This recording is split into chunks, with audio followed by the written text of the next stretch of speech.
పోయిందనుకుంటే అదే స్థాయిలో నిఫా బుసలు కొడుతోంది. 2 రోజుల్లోనే కోమాలోకి తీసుకెళ్లే మహమ్మారి కేరళలో కలకలం రేపుతోంది.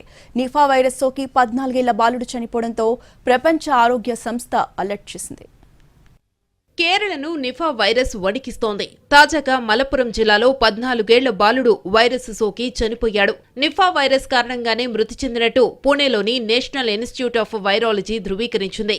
దీంతో అధికారులు అప్రమత్తమయ్యారు. బాలుడితో కాంటాక్ట్ అయిన 214 మందిని అబ్జర్వేషన్లో ఉంచారు. వీరిలో 60 మందిని హై రిస్క్ కేటగిరీగా గుర్తించారు. వారిని ఐసోలేట్ చేసి శాంపిల్స్ సేకరించి టెస్ట్ చేస్తున్నారు.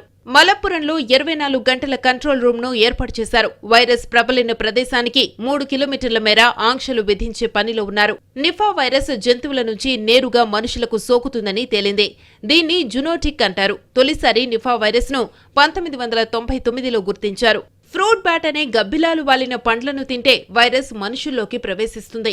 రోగి నుండి వెలువడే స్రావాల ద్వారా కూడా ఇతరులకు వైరస్ వ్యాపిస్తుంది. కొందరిలో లక్షణాలు కనిపించకుండా అసిమ్టమాటిక్ గా ఉంటాయి. మరికొందరిలో మాత్రం తీవ్ర శ్వాసకోశ ఇబ్బందులు ఎదురవుతాయి. మెదడుకు సంబంధించిన సమస్యలు తలెత్తుతాయి. ముందుగా జ్వరం వస్తుంది. ఆ తర్వాత తలనొప్పి, కండరాల నొప్పులు వస్తాయి. వాంతులవుతాయి. గొంతు బొంగురుపోతుంది. పరధ్యానంగా, మత్తుగా ఉండడం వంటి లక్షణాలు కనిపిస్తాయి. ఇలా రోగి 24 గంటల నుంచి 48 గంటల్లో కోమాలోకి వెళ్లిపోతాడు.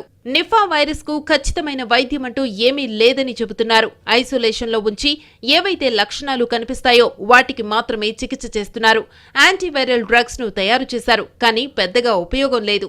నిఫా వైరస్ ను గుర్తించడానికి ఆర్టీపీసీఆర్ టెస్ట్ చేస్తారు. దీంతో పాటు పాలిమరైజ్ చైన్ రియాక్షన్ పరీక్షలో కూడా ఖచ్చితమైన సమాచారం తెలుస్తుంది. కరోనా మాదిరిగానే నిఫాలో కూడా కాంటాక్ట్ ట్రేసింగ్, క్వారంటైన్, ఐసోలేషన్ వంటి చర్యలు తీసుకుంటారు. ప్రపంచ ఆరోగ్య సంస్థ సూచనల ప్రకారం గబ్బిలాలు, పందులకు దూరంగా ఉండడం మంచిది. ముఖ్యంగా నిఫా వ్యాప్తి చెందుతున్న ప్రాంతాల్లో ఆహారం విషయంలో జాగ్రత్తలు తీసుకోవాలి. బాగా ఉడికించిన పదార్థాలు తీసుకోవడం మంచిదే. ఎప్పటికప్పుడు చేతులు శుభ్రం చేసుకోవాలి. మాస్కులు పెట్టుకుంటే సేఫ్. శానిటైజర్ వాడడం ఎంతైనా మంచిదే.